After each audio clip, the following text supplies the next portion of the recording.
caught in the crossfire. It's caught in the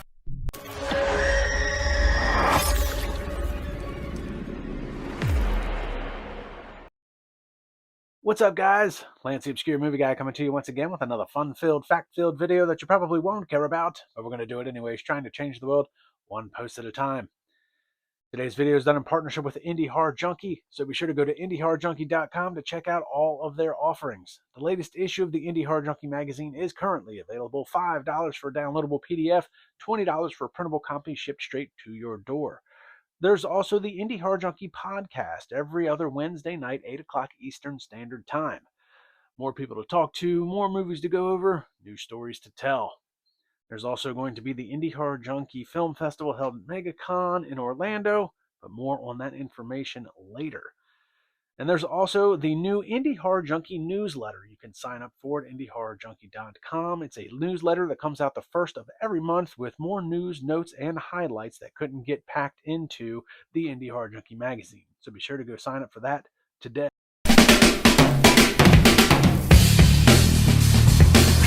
There's nothing quite like working at the movies, and these employees are always happy to serve you. I don't care if I'm late. I just want a ticket to Big Hill. Well, I mean, maybe if you showed up on time. Bunch of wise asses, huh?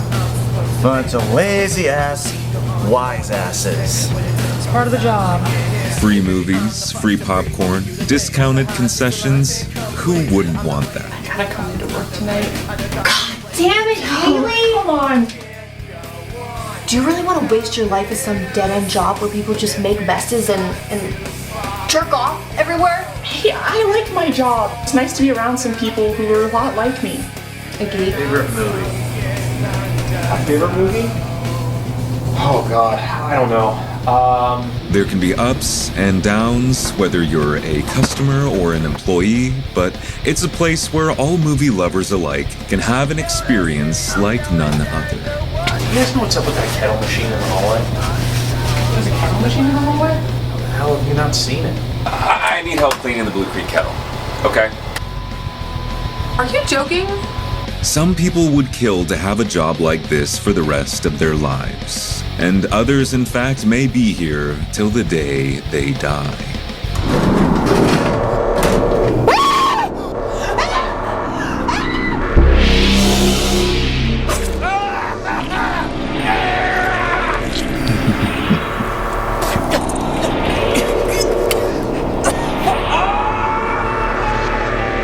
Why are you hiding? You don't need to run from me.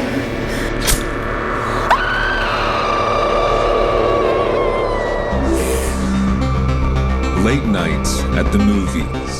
It's a real dead-end job. Featuring music from Elephants Dancing, Scud, Do Not Call List, Cryptic Shock, Tear from Grace, Sounds Like a Plan, Waiting for Never, and All Season. Coming soon.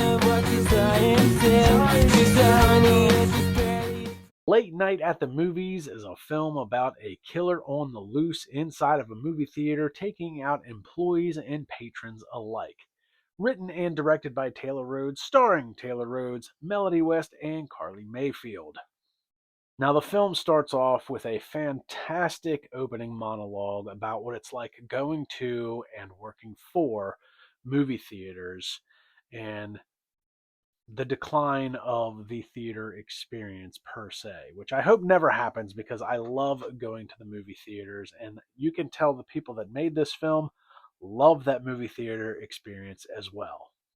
Now, outside of that opening monologue, the first few minutes does a great job of establishing a couple of characters and what it's like to work inside the movie theater, dealing with argumentative customers, and some old equipment that gets dropped off in the middle of a shift from a movie theater that basically has gone defunct down the road. So this movie theater is now getting some of its equipment.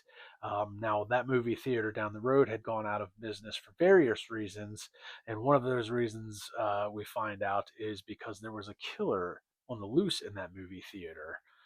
And so they're getting this old kettle popcorn maker that is disgusting and needs to be cleaned, but they do a really good job of kind of harnessing that, theater experience, working for the theater, a late night shift, dealing with crappy customers, dealing with crappy equipment, dirty movie theaters that need to be cleaned, hallways. And they just did, I mean, large in part, I think a lot of people will be able to resonate with the first few opening minutes of this film, having worked in a movie theater. Now, me, myself, I've never actually worked in a movie theater. A ton of my friends worked at Regal when I was in my teens and early 20s. So I got to see a lot of that stuff, and what they deal with and what it's like. I was probably a part of the problem creating some of the messes that they needed to clean up. But I think it's a very relatable for anybody that's ever worked in a movie theater, especially in the last 20 to 25 years, that experience. And I think they did a really good job of zoning in on that, harnessing it, and kind of showcasing it as well. Now, after this old piece of equipment shows up, we do find that somebody has kind of become a stowaway in this kettle corn popcorn maker, if you will, and basically kills the two employees that are on site that night, and kind of sets the tone for what this film's going to be about. Obviously, it's going to be more of a horror comedy than anything, and had a couple of the first couple kills is, typical horror tropes: girl running down the hall, trips over something. Um, I will say the kills themselves, and we're going to dive into that a little bit more later, but the kills themselves were fairly unique in what happened to them. One using a Brillo pad, another one using a vacuum cleaner. Um, so the first quarter of this film, the first like 20 to 23 minutes of this film, is a really, really good time, and kind of establishes the comedic tone mixed in with a little bit of horror, and this movie going and movie working experience that you're going to be subjected to for the rest of this film. Now, shortly after that, we get to meet Laura and Kayleigh. Laura played by Carly Mayfield, Kayleigh played by Melody West. And there's a really good scene between these two girls, kind of establishing they're in a relationship. They're finally getting to, spend a night together, kind of have a date night, because Kayleigh's always working. So they're getting ready to sit down and kind of have this date night. And unfortunately, Kayleigh gets a phone call from her manager. Hey, Dominic didn't show up for work today. I need you to come in and cover his shift. And Kayleigh unfortunately decides to take that shift, and it creates this really good scene, this argument between these two girls. Um, that This was a really good scene for a number of reasons. So it kind of detracts from the whole horror comedy aspect, and you kind of find yourself in this little bit of a drama buildup. So it's a bit of a dramatic scene. They're kind of arguing back and forth, and turns out Laura doesn't like movies as much as Kayleigh does. Kayleigh is very much a movie nerd. She's listening to a movie podcast when we first meet her. She's very much into like Star Wars, Star Trek, horror, all this fun stuff. And it turns out Laura does not like any of that stuff. She just kind of deals with it because she likes Kayleigh. And that, kind of um, exacerbates the argument a little bit. And it really comes to a head basically with, you'd much rather spend time at the movies with the movies than with me. And basically that argument ends with Laura being like, don't bother coming back. That type of ordeal. Um, Really good scene, really well acted, very good screen chemistry between the two actresses. Um, and on top of that, this is a pro and a con. But on top of that, it is a one-shot take. Um, so it really showcased their ability to do a one-shot take, because this scene there's a lot of dialogue back and forth, and it goes on for a few minutes. They did an amazing job. That's a great pro. One-shot take, back and forth argument, a lot of dialogue. Nobody seemed to stutter or trip over their lines. Everything was delivered nice, crisp, and clean. The negative part on that is the actual cinematography itself. Unfortunately, there is a lot of movement with the camera going back and forth between Laura and Kayleigh, and then Laura and Kayleigh, and it became a little distracting and a little nauseating if you really want to pay attention to it, because it's like watching a tennis match, and you're like, okay, and you're watching the camera do this back and forth, back and forth. So it's cool that they did a one-shot take. It's really impressive for the actresses. However, that much dialogue and watching the camera kind of pan back and forth, and it wasn't like a slow pan. It was quick, quick, quick, quick. It became a little distracting at a certain point. Um, but that's more on the cinematography, not the actual actresses themselves. They did an amazing job delivering their lines, performing the scene. Like I said, the chemistry, the camaraderie, the argument is all very well done. Great execution on that scene. However, I probably wouldn't have done it that way myself, but good job nonetheless. Now, with that cinematography, that kind of does lead us into the fundamentals of the film, which I will say they pretty much checked all the boxes. They did a really good job. That's not the only one shot take that they do in this film. There's a couple other ones that they do with not so much camera motion, which I can appreciate. So they did do some other one shot takes that were actually performed relatively well by different actors. They weren't necessarily as long or as intense, but still well performed anyways. So the videography, cinematography is pretty good, except for that one scene.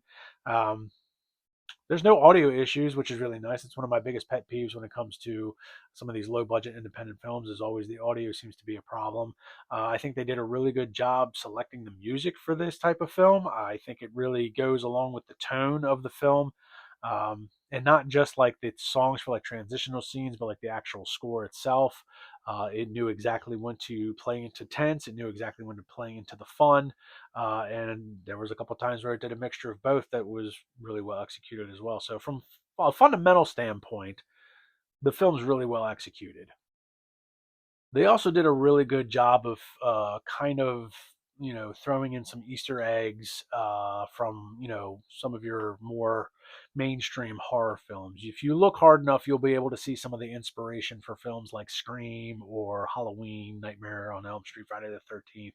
You'll be able to see some of those inspirations in some of the scenes, some of the kills, some of the way it was panned out and planned out.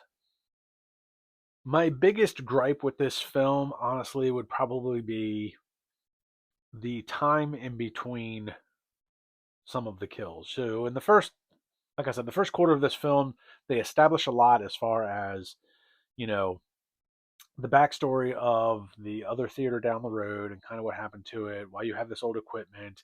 They have these first two kills. Um, and then after that, there's a bit of a lull before we ever see another kill in the film. Now, once the killing starts again, it does kind of happen in a pretty progressive succession. But there's a bit of a lull in the middle of this film after the first 25 minutes and into the next act two, if you will. Once you get into act three, things start to pick up again. Um, the pacing, during that second act is a little slow, but it does do a good job. The actors do a good job of trying to move the plot along as far as what they had given to them with the script. So there's good camaraderie, there's good screen chemistry, but there's a little bit of a lull in that second act. Despite that lull in the second act, they did a lot of things right with this film.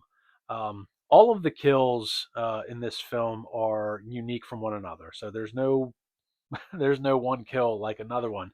And I think the best thing that they did with these kills is that all of the kills in the film were basically they had to use the equipment that was in this movie theater. So whether it was a Brillo pad, whether it was one of the vacuums, I don't want to give too much away. There is a knife used in one of them. The vacuum is used twice, but in two different ways. So there's a leaf blower. So I mean, they did a really good job of making the kills unique from one another, and also kind of making the kills unique to the theater itself because you have to use what is available to you.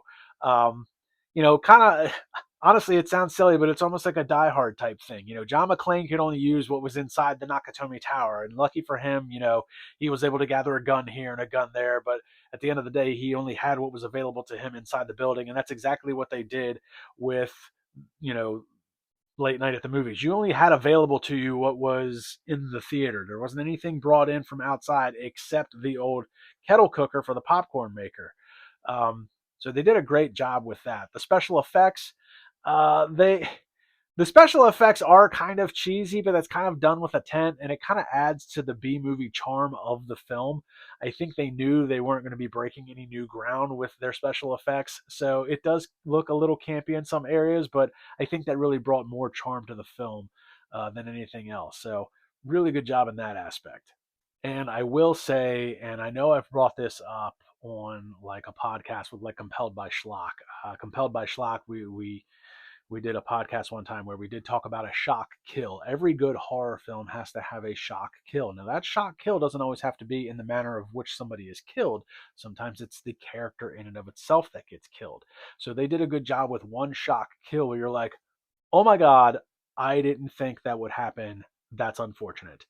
And it's not always a matter of what, but it's a matter of who. So there is a good shock kill that kind of will catch you off guard, and you're like, "Oh shit, didn't see that coming."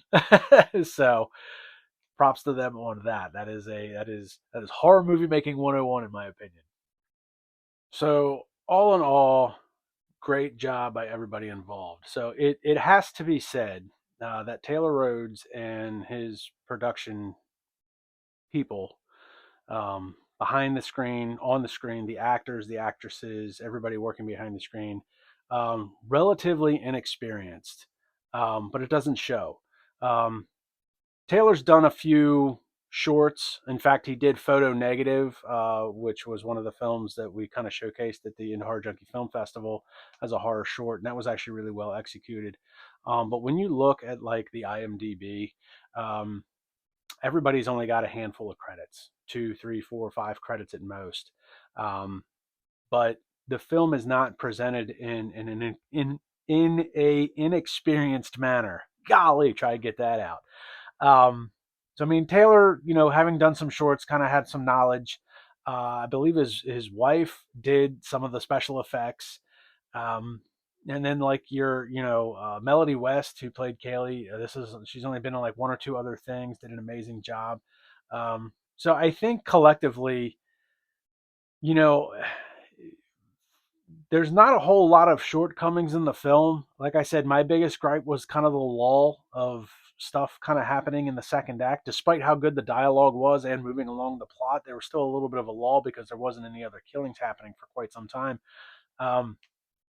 But they did so many things right with this film, and it's Taylor Rhodes' first time doing like a full-length feature. So they did a really good job of bringing this film together.